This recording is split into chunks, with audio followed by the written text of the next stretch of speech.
Hello students, मैं Santosh Yadav sir Holy Cross High School के हिंदी विभाग की तरफ से हिंदी की इस तासिका में आप सभी का स्वागत करता हूं और आशा करता हूं आप सभी स्वस्थ और सुरक्षित होंगे। और आप सभी से आग्रह भी करता हूं कि लॉकडाउन के सभी नियमों का पालन करिए, घर पर रहिए, सुरक्षित रहिए। बच्चों, आप सभी की हिंदी की और तासिकाएं इसके पहले के लेक्चर में हुई हैं। आज इस तासिका में मैं आपको आपकी पाठ्य पुस्तक से पाठ क्रमांक 4 किताबें यह कविता पढ़ाने जा रहा हूं और आशा करता हूं आप सभी ध्यानपूर्वक सुनेंगे और समझेंगे। किताबें इस कविता के कवि गुलजार जी हैं। गुलजार जी का परिचय कुछ इस प्रकार है। जन्म 18 अगस्त 1936 में दीना, झेलम, जिला पंजाब, स्वतंत्रता पूर्व भारत में हुआ। स्वतंत्रता पूर्व अर्थात यह उस समय भारत का हिस्सा था। अब स्वतंत्रता के बाद यह पाकिस्तान का हिस्सा हो गया है। गुलजार जी का मूल नाम संपूर्ण सिंह कालरा है। आप एक कवि, पटकथा लेखक, फिल्म निर्देशक, नाटककार होने के साथ साथ हिंदी फिल्मों के प्रसिद्ध गीतकार हैं। प्रमुख कृतियां उनकी कुछ इस प्रकार हैं। चौरस रात, यह लघु कथाएं हैं। राबी पार, कथा संग्रह। रात, चांद और मैं, एक बूंद चांद, रात पश्मीने की, कविता संग्रह है। खरासे, किताब कहानी का कोलाज। पद्य संबंधी किताबें, यह कविता जो है यह नई कविता इस विधा के अंतर्गत आता है। नई कविता क्या है उसे देख लेते हैं। आधुनिक संवेदना के साथ परिवेश के संपूर्ण वैविध्य को नए शिल्प में अभिव्यक्त करने वाली काव्यधारा अर्थात नई कविता। प्रस्तुत कविता में कवि गुलजार जी ने पुस्तक पढ़ने का सुख, कंप्यूटर के कारण पुस्तकों के प्रति अरुचि, पुस्तकों और मनुष्यों के बीच बढ़ती दूरियों और उससे उत्पन्न दर्द को बड़े ही मार्मिक ढंग से प्रस्तुत किया है। गुलजार जी ने इस कविता के माध्यम से हमारे सामने यह बताने की कोशिश की है कि यह युग संगणक का युग है, कंप्यूटर का युग है। इस युग में हम किताबों का उपयोग करना ही भूल गए हैं। इसलिए किताबों का जो नाता इंसान से है वह टूट गया है या था वह टूट गया है। मतलब किताबें और इंसान, इनका जो पहले जैसा नाता था वह टूट गया है। इसी मूल समस्या को लेकर इस कविता के माध्यम से गुलजार जी ने हमें यही बताने की कोशिश की है कि किताबें हमसे क्या उम्मीद रखती हैं और हम किताबों से पीछा छुड़ाकर उसे कंप्यूटर पर पढ़ रहे हैं। यही बात हम इस किताबें कविता में देखने वाले हैं। चलिए अब हम कविता की ओर बढ़ते हैं। छात्रों, मैं कविता समझाता चलूँगा, उसके साथ ही जो कठिन शब्द कविता में आएंगे उनका अर्थ भी बताता चलूँगा। इसके साथ ही उन कठिन शब्दों का अर्थ का एक PDF मैं इस वीडियो के साथ आपको सेंड कर रहा हूँ। कविता कुछ इस प्रकार है।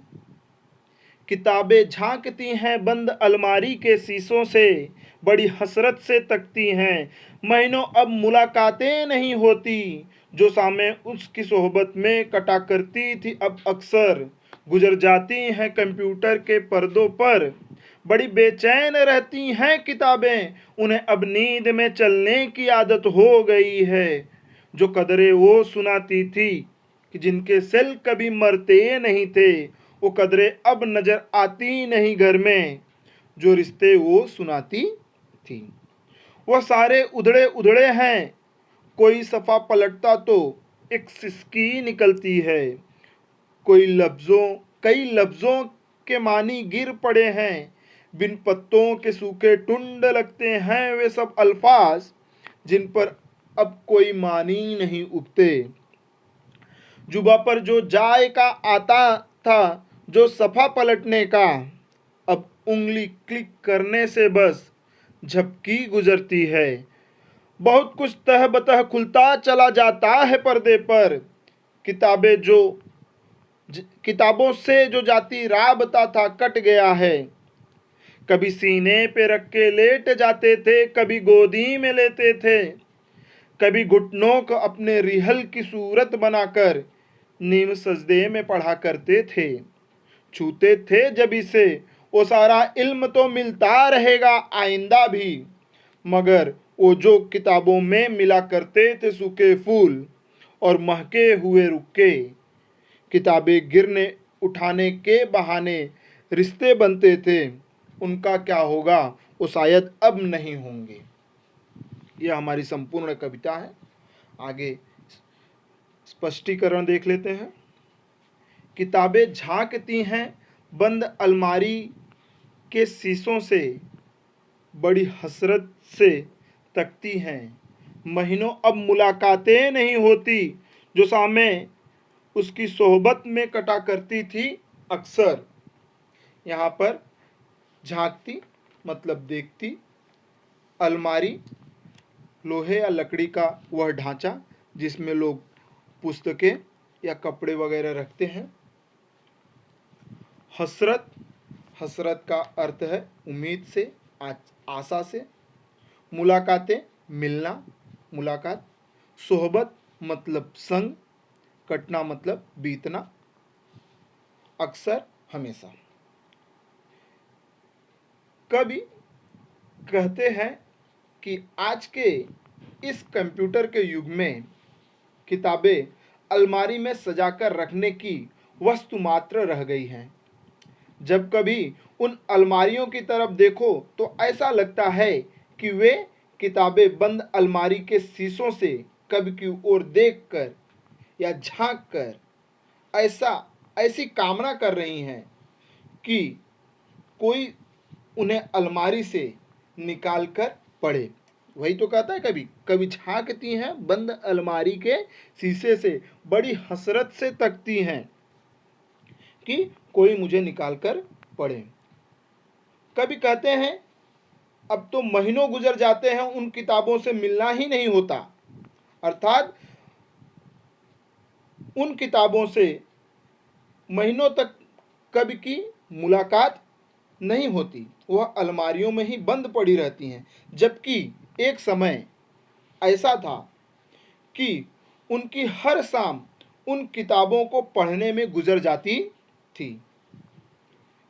आगे, जो शामें उनकी सोबत में कटा करती थी, अब क्या हो गया है, लेकिन वह अब ऐसा हो गया है कि वह शामें उसकी उन किताबों के साथ नहीं कटती हैं। वह कहाँ कटती हैं, वह आगे देखते हैं। गुजर जाते हैं कंप्यूटर के पर्दे पर, बड़ी बेचैन रहती हैं किताबें, उन्हें अब नींद में चलने की आदत हो गई है। जो कदरें वो सुनाती थी कि जिनके सेल कभी मरते नहीं थे, वो कदरें अब नजर आती नहीं घर में, जो रिश्ते वो सुनाती थी। कभी कहते हैं कि पहले उनकी हर शाम किताबों के साथ गुजरती थी, लेकिन जब से कंप्यूटर आ गया है तब से उनकी हर शाम कंप्यूटर के साथ गुजरती है। अर्थात वह किताबें नहीं पढ़ता, बल्कि उसका सब पढ़ना लिखना कंप्यूटर पर ही होता है।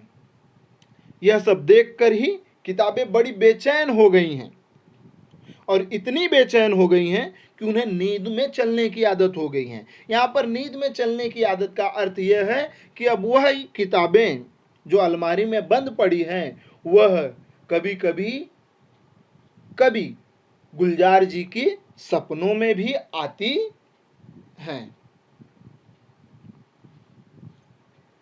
और आगे क्या कहते हैं, जो कदरें वो सुनाती थी, कभी आगे कहते हैं कि वह किताबें जो कदरें, कदरें अर्थात मूल्य, वह जो उन किताबों के पढ़ने से जो जीवन मूल्य मिलते थे, वे जीवन मूल्य ऐसे थे कि वह कभी मरते नहीं थे। लोग उसके बारे में आपस में उन जीवन मूल्यों के बारे में चर्चा करते थे तो वह हमेशा जीवित रहते थे। लेकिन वो कदरें अब नजर नहीं आती घर में। क्यों? क्योंकि लेखक ने किताबों को पढ़ना छोड़ दिया है, इसलिए वह किताबों से मिलने वाला जीवन मूल्य अब घर में नजर नहीं आती हैं। जो रिश्ते वो सुनाती थी, उससे जो रिश्ते नातों के विषय में सहज में हम सजग रहते थे, वह सब भी अब घरों में नजर आती नहीं है। वह सारे उधड़े उधड़े हैं, कोई सफा पलटता तो एक सिसकी निकलती है, कई लफ्जों के मानी गिर पड़े हैं, बिन पत्तों के सूखे टुंड लगते हैं वो सब अल्फाज जिन पर अब कोई मानी नहीं उगते। सारे उधड़े उधड़े बिखरे बिखरे हैं। कोई सफा, सफा मतलब पन्ना, पलटना मतलब बदलना, सिसकी अर्थात होता है धीरे धीरे रोना, लफ्जों अर्थात शब्द, मानी, मानी का अर्थ है मानी का मतलब है अर्थ, सूखे टुंड सूखा हुआ वृक्ष जिस पर कि पत्ते नहीं उगते, अल्फाज अर्थात शब्द।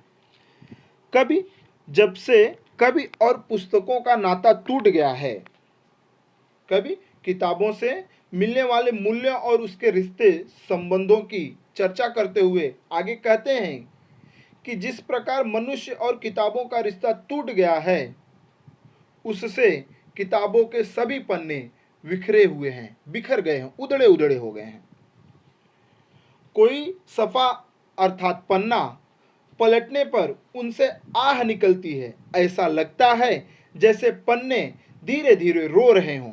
कभी आगे कहते हैं कि इन किताबों से जो शब्द हैं, इन किताबों में जो शब्द हैं उनके अर्थ गिर पड़े हैं, कई लफ्जों के मानी गिर पड़े हैं, अर्थात उन शब्दों के अर्थ मतलब गिर पड़े हैं, उनका महत्व कम हो गया है। कि इन किताबों के जो गिर पड़े हैं वे सब बिना पत्तों के सूखे टुंड से लगते हैं। ये किताबें कैसी लगती हैं?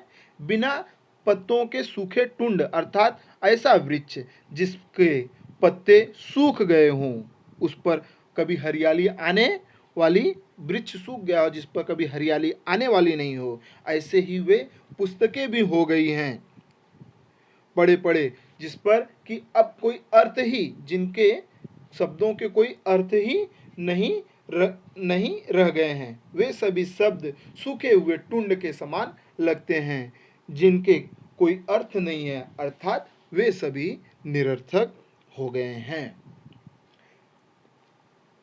जुबां पर जो जाए का आता था, जो सफा पलटने का, अब उंगली क्लिक करने से बस उंगली झपकी गुजरती है।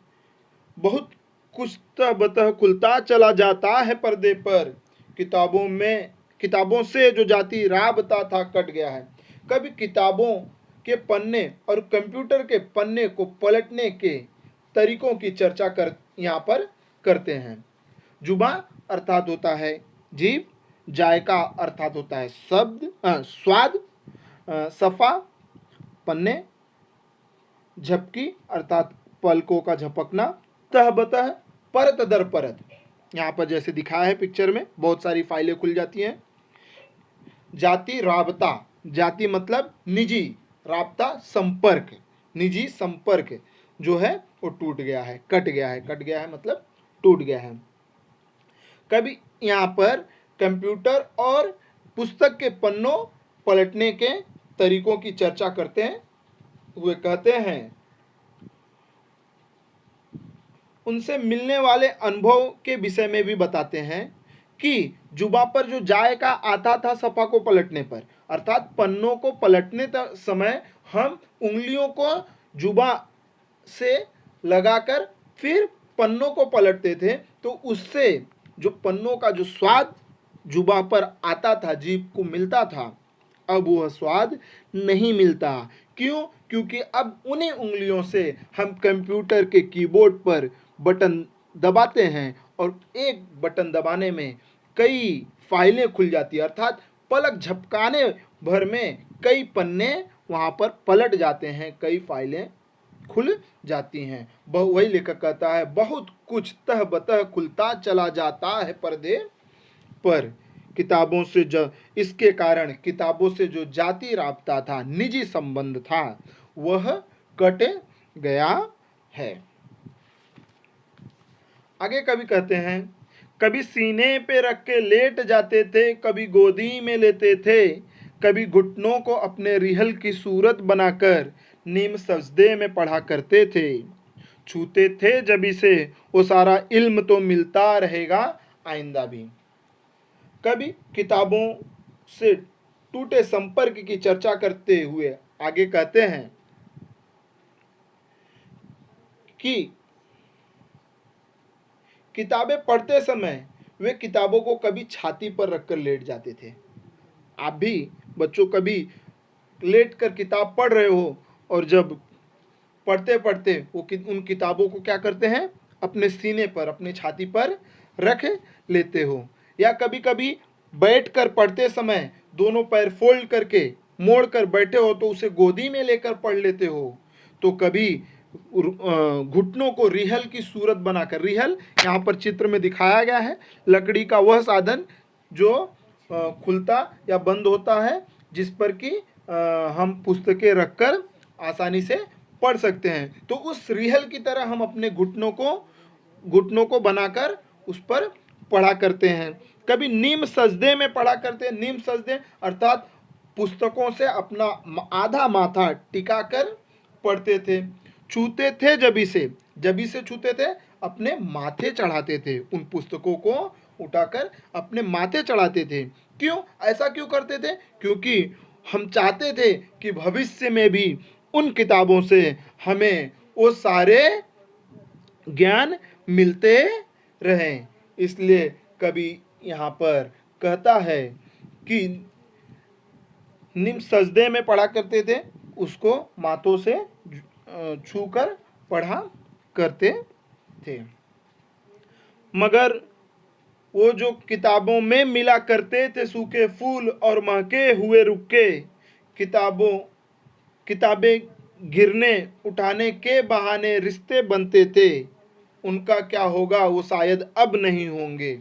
मगर वो जो किताबों में मिला करते थे सूखे फूल और महके हुए रुके पत्र, सूखे फूल और पत्र, रुके मतलब होता है पत्र, छोटा पत्र या पर्ची। यहाँ पर कवि कहते हैं कि इन किताबों के साथ बहुत कुछ यादें जुड़ी हुई होती थी।